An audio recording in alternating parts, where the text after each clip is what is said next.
Bonjour à tous et à toutes très chers Pokédev, aujourd'hui on se retrouve pour un nouveau Pokésavoir sans Badioumi. Et franchement c'est une bonne nouvelle. Donc en ce moment nous sommes en pleine période de JO. Ceux qui aiment le sport ils sont contents et ceux qui aiment pas, ils restent sur leur canapé. Mais on va parler des JO, oui.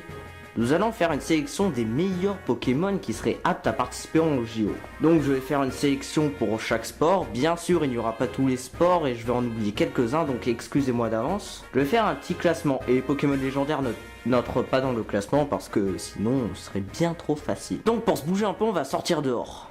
Donc nous allons commencer cette vidéo par la natation. Il faut savoir que le record du monde est détenu par Florent Manodou sur 50 mètres nage libre. Justement les Pokémon de ce classement nageront sur cette nage.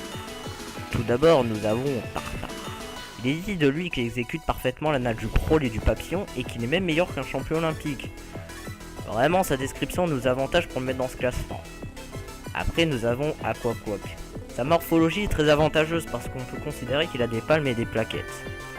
Pour ceux qui font de la natation, ils savent qu'avec ces trucs là on va super vite. Il était aussi dit de lui que c'était le Pokémon le plus rapide sans s'épuiser, donc on peut le mettre dans des distances telles que le 400 mètres ou le 1500 mètres. Après, nous avons le Mover Fucking Sharpedo. Il est dit de lui qu'à sa vitesse maximum, il peut atteindre 120 km/h. Donc sur 50 mètres nage libre, ça nous fait à peu près 1 seconde 40, 1 seconde 30. Ce qui est un record qui ne sera jamais atteint par un champion olympique. Donc pour le classement, j'ai décidé de mettre Tartare et Aquaquack à la 10ème place. Parce que le Pokédex nous précise pas qui est le plus rapide des deux. Bon après bien évidemment la première place est à Sharpedo. Parce que 1 seconde 40, ça m'étonnerait que Aquaquack ou Tartare arrive à atteindre ce temps. Donc nous allons parler des autres sports. Je viens à la vitesse du vent pour vous parler de l'athlétisme.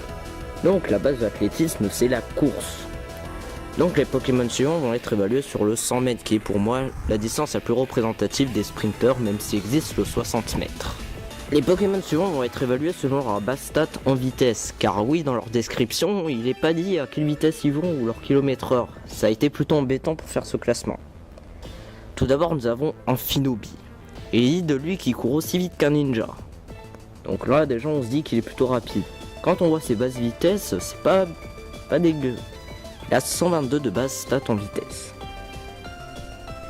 Après, juste devant, nous avons Dimoré. Donc le problème pour Dimoré, il n'est pas spécialement dit qu'il est rapide dans sa description Pokédex. Mais il possède 125 de base stat, donc ce qui veut dire qu'il est plus rapide qu'Amphinobi. Oui, moi aussi ça m'a surpris. Après, à la première place, nous avons surprise Limaspeed.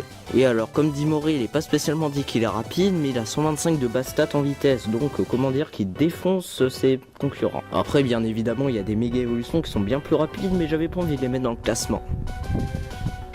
Après nous avons les épreuves de saut à la perche et de saut en longueur. Il y a un Pokémon qui domine clairement ces disciplines, c'est Braségali, car il est dit qu'il peut sauter au-dessus d'un immeuble de plus de 30 étages. Ce qui fait plutôt haut quand on y pense. C'est pour ça que j'ai pas décidé de faire un classement parce que il n'y a pas de base stat saut, où il n'est pas spécialement dit pour d'autres Pokémon qui sautent haut.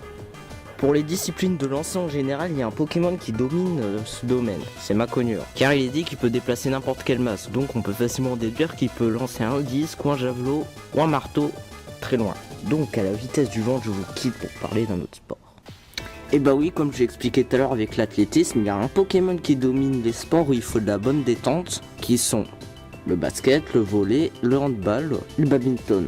Et bien évidemment c'est Braségali, parce qu'il peut sauter au-dessus d'un immeuble de 30 étages. Vous voyez les shoots en cloche de grosses victimes de Midorima? Bah lui il te fait sa balle en main. Et ouais, lui c'est pas un fragile au moins. Après pour le handball en poste de gardien, il y a un Pokémon qui peut être pas mal, c'est Hariyama. Avec une seule de ses mains, il peut arrêter un train à pleine vitesse. Alors du coup, tous les tirs avec des flammes ou des dragons dans Inazuma Eleven, bah c'est des fiottes côté de Hariyama. Et oui, des fiottes.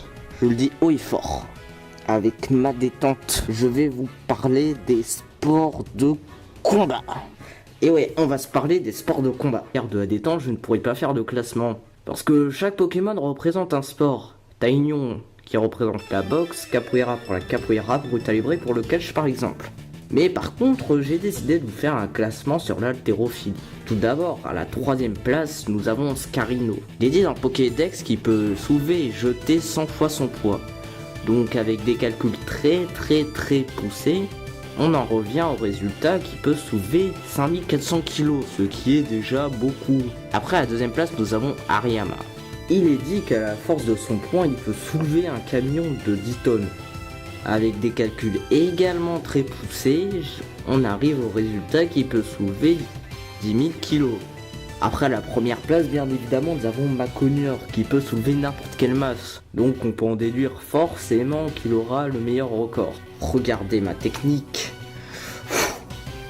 Et oui, je reviens trempé à cause d'une pluie de merde, mais ce n'est pas grave, nous allons parler de la gym. Là, il y a un Pokémon qui domine cette discipline, mais d'un niveau, il n'hésitera pas à être flexible pour vous anéantir. Il est de type plante et il se nomme Chétiflore.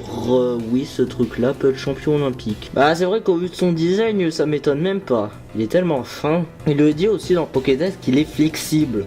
Et franchement, vu que ce qu'il y a en gymnastique, il doit être dans le classement.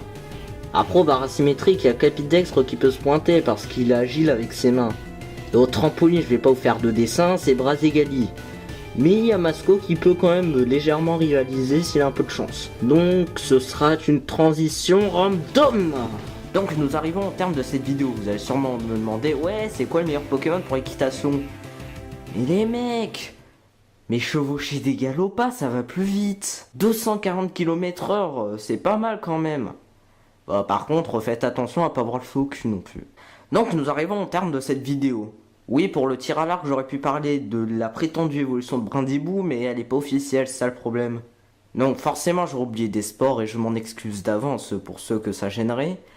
Peut-être si en 2024 la chaîne existe encore, je ferai une suite à cette vidéo, car avec Soleil et Lune, il y aura forcément de nouveaux Pokémon. Donc sur ce, je vous dis à la prochaine, mes très chers Pokézef.